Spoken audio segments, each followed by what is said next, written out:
दोस्तों, ये मेरी वाइफ है और ये मेरा पैसा है। अभी देखना। चल भाई, बाहर जा। बाहर जा भाई। अबे बाहर जा। अभी रुको 1 मिनट। नेहा, हाँ, खड़ी हो। लो खड़ी हो गई। वहां जा।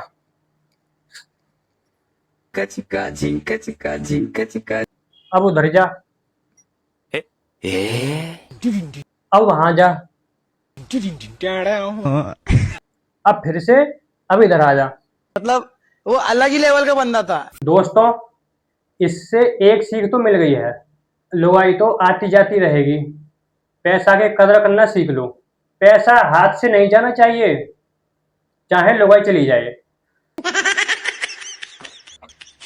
तो भाई, ऐसी वीडियो देखने के लिए हमें फॉलो कीजिए।